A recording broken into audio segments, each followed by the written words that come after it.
Every year, it's an annual occasion, I video myself kayaking out on this lake.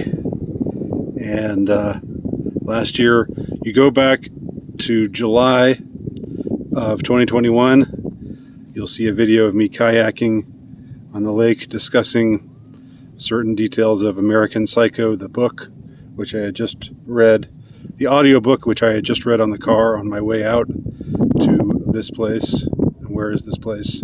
This place is the state of Wisconsin. That's right. That's where I am, out on my boat here. And I've taken once again I've taken the chance of bringing my camera phone out here at the risk of doing damage to it in order to film a death-defying video here on the lake.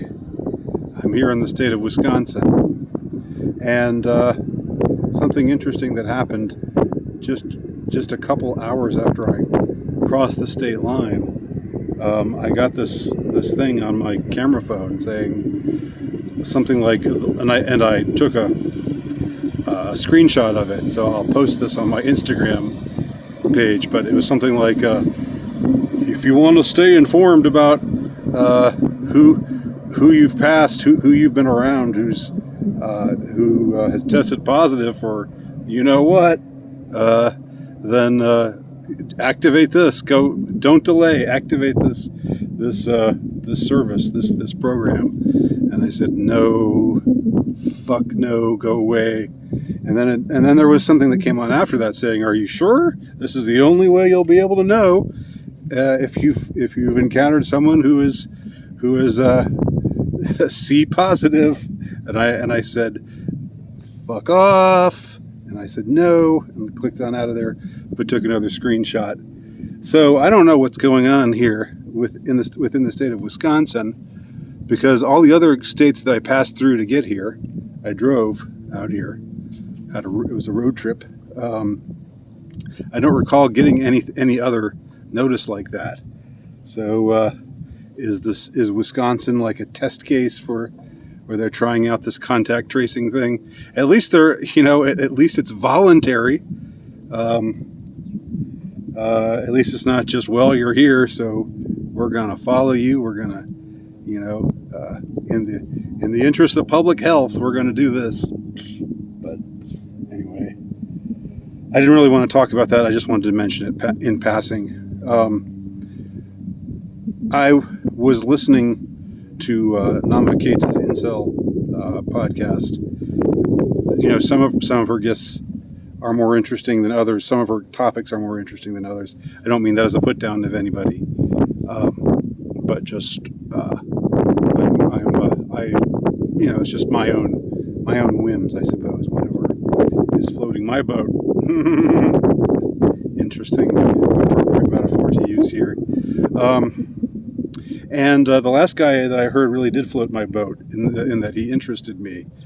And he has a YouTube channel. His name is Crooner, and he is at Romance Pilled, I believe, or Hero Pilled. Sorry, Hero Pilled. And so I don't want to really describe his whole take on things, but he's this very optimistic go-getter kind of guy, and he has his own idea about which I think is worth listening to. So I will post over to his page. I know that it will automatically get I know that it will automatically get dumped on by a lot of y'all, and I can understand that, because there are a lot of people trying to blow smoke up where, what orifice. So I get it. And I don't really know how even to describe his philosophy, but he's a younger man. Like I said, he's very enthusiastic. He's quite likable, quite endearing. And so give him a listen and see what you think.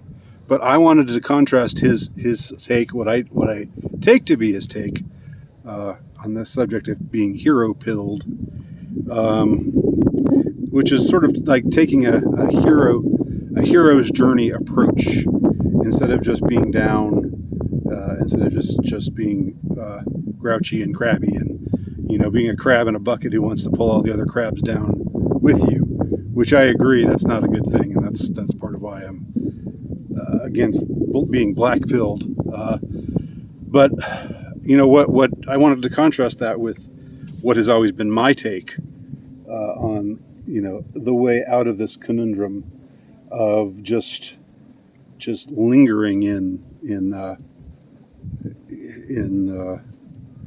this smug despair that seems to be what so many of the black pill types seem to embody. That's the best way I can describe it. Whether we're talking about black pilled as far as quote unquote incels, or black pill just insofar as the state of the world. But let's focus on the incel thing for this message. So my take has always been, I guess, the Stoic pill. In other words, you learn to do without what you don't need, right? So we are raised. We are born and raised, and it is put within our genes without our permission.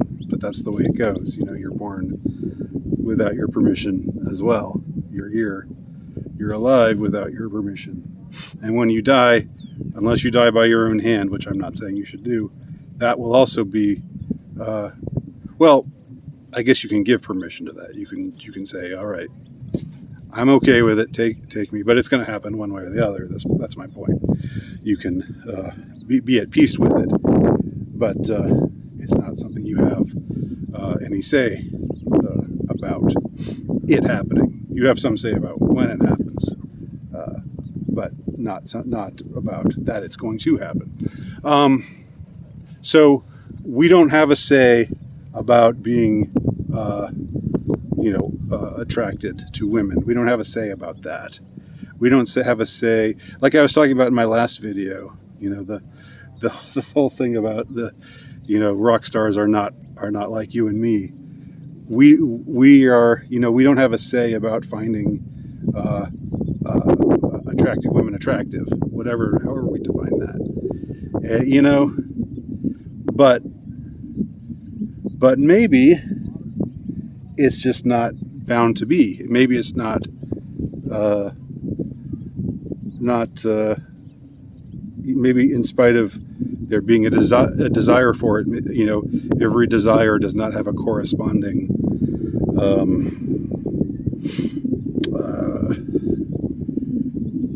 obviously you're desirous of a lot of things that don't necessarily come your way. No, you can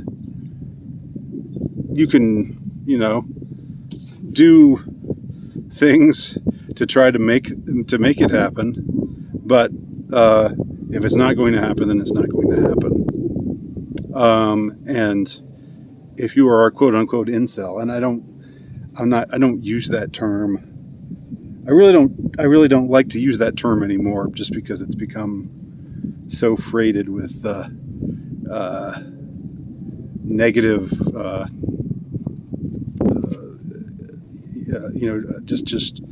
just a connotative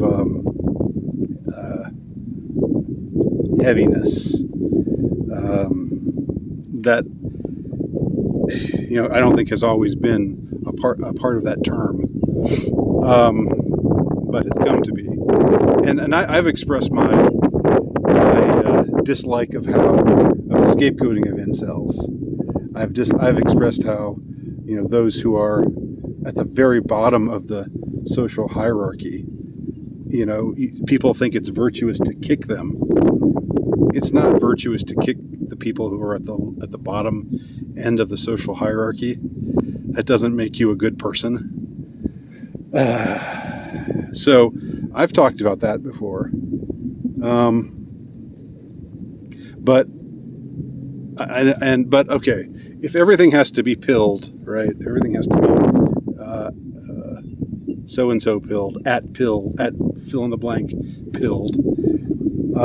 Stoic pilled is my brand. It's the brand that I've been trying to sell, if you will. Just because we only can control what we can control, and if it's not in the cards for us, then it's not in the cards for us. But that shouldn't be a reason to I don't know, to make oneself miserable. I think I think it's in fact, it may even be a kind of hero's journey, to go back to Crooner and his whole thing, his whole notion of things. Crooner's a young man, I'm a fairly old man, so maybe that's a reason why we have different impulses here. He also seems to be temperamentally a very different kind of man than I am. His ideas are worth listening to. I would say, I don't advocate. I don't say it's over, because saying it's over is like saying you're going to be miserable forever. I'm for finding that which transcends the misery.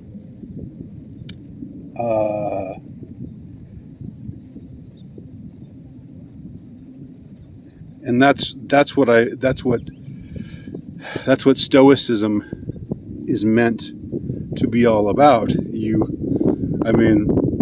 It's in the Serenity Prayer, right? Give me the strength to change the things I can change, and whatever, the strength to accept the things I can't change, and the wisdom to know the difference. That's Stoicism in a nutshell, just knowing what you can change and what you cannot change, and giving up on love. It doesn't have to be this big melodramatic deal. You are giving up, you are letting something go. But what you're letting go of is baggage. What you're letting go of is something that's holding you down, something that's holding you back. So ultimately, what I'm advocating is not pessimism. I think pessimism is like what the black pill types say.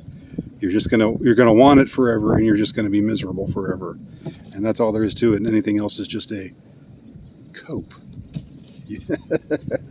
And so Stoicism is a cope, right? I can hear it already. I can hear the chorus of the chorus of the black pill. Boy, what a ghastly sounding chorus that would be. Yeah. So that's all I would say. I hope I've made a little bit of sense here. I hope that I'm making some kind of sense here.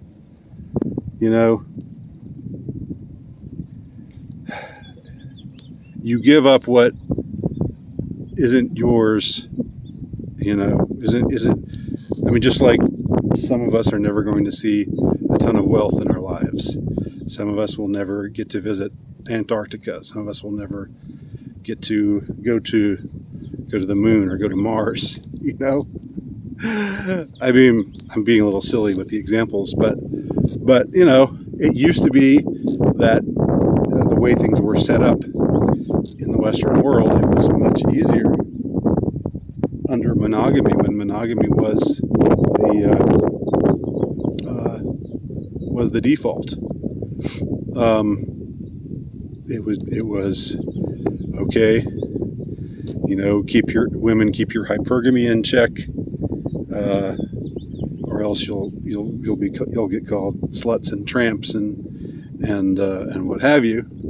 Men, men who are on the high end of the social spectrum, keep your womanizing in check, or else you will also be shunned, called calves, and you're standing in society. And you have one man or one woman that you agree to stay with and raise kids with in all likelihood. And of course in the past it was easier to survive on one income,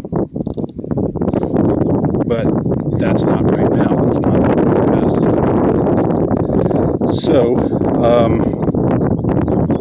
So what are we meant to do? Well, we're meant to put certain desires in advance, and maybe we're meant to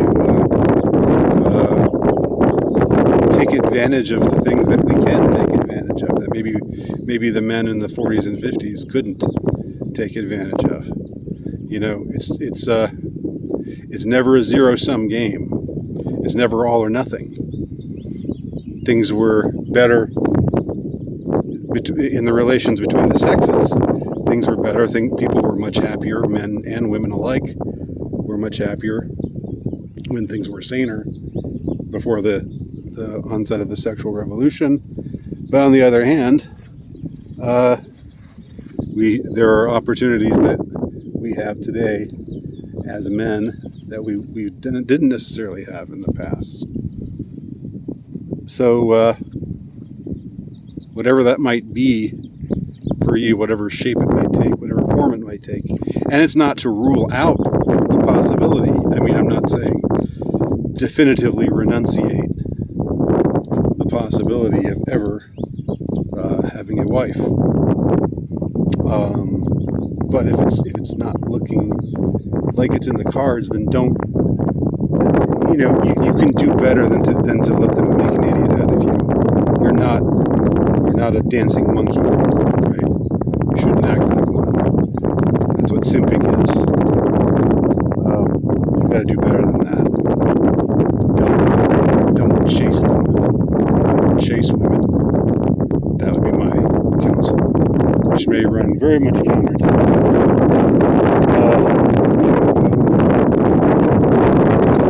Mr. Hero, the recruiter.